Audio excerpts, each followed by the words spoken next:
বাজার থেকে নিয়ে চলে আসলাম কাতলা মাছের একটা বড় সাইজের মাথা।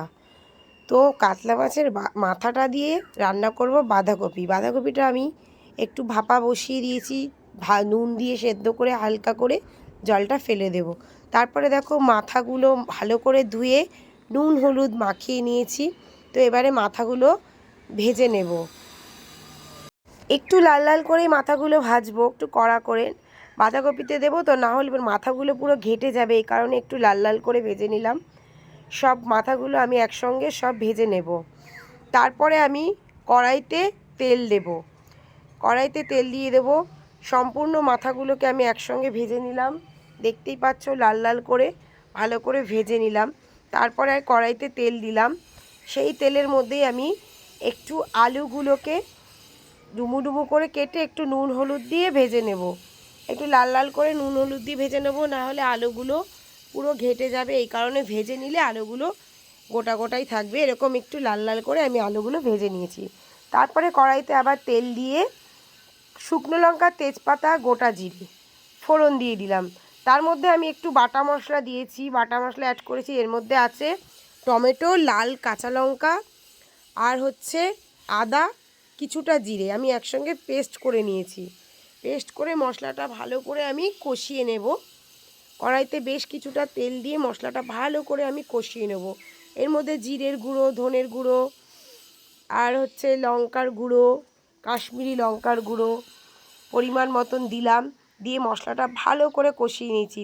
যখন মশলাটা থেকে তেল ছেড়ে দিয়েছে, তারপরে আমি ওই ভাপিয়ে রাখা সেদ্ধ করে রাখা বাঁধাকপিগুলো আমি দিয়ে দিলাম। এবার মশলাটার সঙ্গে ভালো করে বাঁধাকপিটা আমি বেশ কিছুক্ষণ ধরে ভালো করে কষিয়ে নেব।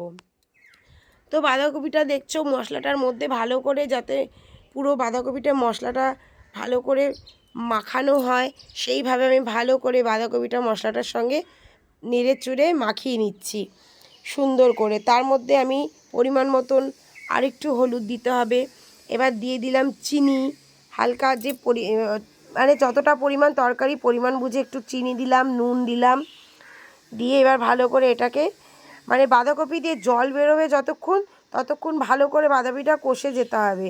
জলটা যখন টেনে নেবে, তারপরে আমি দিয়ে দিলাম মাছের মাথা। মানে যে মাথাগুলো আমি ভেজে রেখেছিলাম, সেই মাছের মাথাগুলো আমি দিয়ে দিলাম। এবার মাছের মাথাগুলো দিয়ে ভালো করে বাঁধাকপিটা কষাবো। পরে আমি আলুটা দেব। কেন? কারণ আলুটা আমার সেদ্ধ করাই হয়েই গেছিলো অনেকটাই। যেহেতু তেলে ভালো করে ভেজেছি, সেই কারণে আলুটা আগের থেকেই সেদ্ধ করা হয়ে গেছে। আলুটা সবার লাস্টেই আমি দেব। তো ভালো করে বাঁধাকপিটা কষানো হয়ে যাওয়ার পর আমি আলুটা দিলাম। দিয়ে নুন মিষ্টি সব কিছু মশলা ব্যালেন্স করে দেখে নিই বাঁধাকপিটার জলটা পুরোটা যখন টেনে যাবে, তারপরে আমি গরম মশলা দিয়ে দিলাম। দেখতেই পাচ্ছ বাঁধাকপির থেকে পুরোটা জল টেনে নিয়েছে, শুকনো হয়ে গেছে বাঁধাকপিটা। এবার গরম মশলা দিয়ে বেশ কিছুক্ষণ এবার নেড়ে ভালো করে গরম মশলাটা বাঁধাকপির সঙ্গে মাখিয়ে নিয়ে এবার আমি তৈরি হয়ে গেল আমার বাঁধাকপি। তো কেমন হয়েছে তোমরা বন্ধুরা আমাকে অবশ্যই কমেন্টে জানিও। বাঁধাকপিটা দেখতে কেমন হয়েছে কালারটা, আর অবশ্যই আমাকে কমেন্টে জানিও। তো এখনকার মতো টাটা, দেখা হচ্ছে পরের আর একটা ভিডিওতে।